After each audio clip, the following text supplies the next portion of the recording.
Okay, good evening kadekada. Overtime tayo dito kasi meron tayong project na pinagagawa ang ating kliyenteng ayaw magpakilala.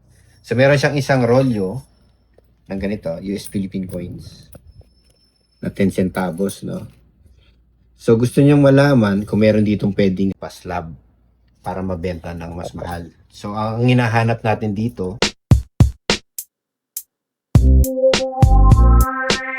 ako si Angelo Bernardo. Welcome sa Dekada Collectible Show. Pipicture namin dito ang mga coins, collectibles, vinyl records, toys, books, antiques na dumadaan sa amin. At mag-interview din kami ng mga collectors and dealers. Siyempre, hindi mawawala ang ating mga picks at mga pasyal na may kinalaman sa collectibles. Tara, kwentuhan tayo. Ay, yung mga errors o kaya yung matataas ng grade, yung pwede mag MS67, MS66 and above, no? Kasi sa grading mula MS60 hanggang MS70, uncirculated lahat yon. Ibig sabihin hindi nagamit lahat ng coin. Ngayon, ang kailangan natin dito ay yung mag-grade ng MS66 to 70 para maging worth it yung slabbing. Kasi slabbing cost, di ba, at least ano yan, mga 1.8, you know?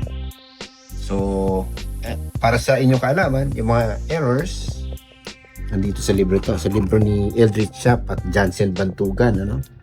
So dito sa 10 centavos may iba-ibang klaseng error, no? Yan, ito yung iba-ibang klaseng error, no? Merong D over D. Sabihin yung D mo maliit, hindi to. Nasaan yan?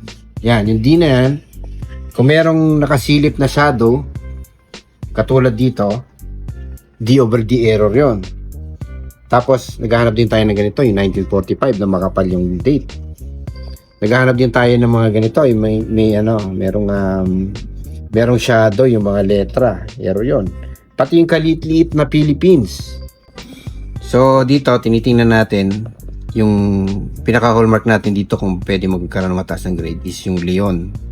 So ito, medyo burado na yung Leon. So, out na to. So, tingnan ba tayo, diba? Kung merong buong Leon. Ayan, medyo buo ito. So, mamaya titingnan ulit natin kung okay yung ibang ano niya. Ayan, buo yung of the Philippines. Ayan, sige, silipin ulit natin yung mamaya. So dito tinitingnan natin sa kabilang side yung yung lady, yung babae. Yan, so yung ito daw yung anak nung gumawa ng engraver, si ano pangalan nun? Si Bianca. Bianca ano yun? Figueroa, anak ni Melesio Figueroa. Pero ang time na ginawa niya itong medal, bata pa yung anak niya, toddler pa lang. Pero inimagine niya kung ano itsura ng anak niya pag lumaki. So, ito na yun. So, ngayon, ang hinahanap natin dito ng detalye is kung buo pa yung mga buhok dyan, tsaka kung buo pa yung tenga sa taas. So, baba naman, tinitingnan natin yung legs. Kung may upod, kung may sign ng upod. So, siyempre, bonus na kung makikita mo yung toes. So, ito obviously, wala, hindi kita yung toes. Yan, so, reject ito. So, kung meron kayong ganito kadekada, yung sinabi ko lang na reject, ibig sabihin for slabbing, no? Pero kung ibebenta nyo, binibili din talaga to, kahit upod na binibili din to kasi silver ito, meron siyang intrinsic value, meron siyang silver content.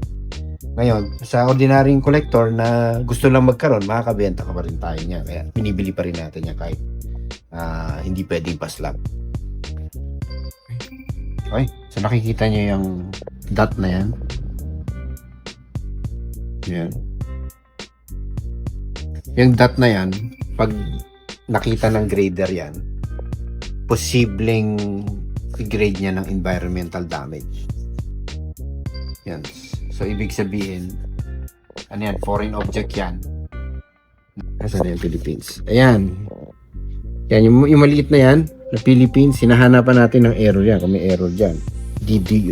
Double die of burst ang on legend ang tawag doon. So yun lang kadekada, medyo overtime tayo kasi sa isang roll nito ay 50 pieces, so nakaka 10 pieces pa lang tayo.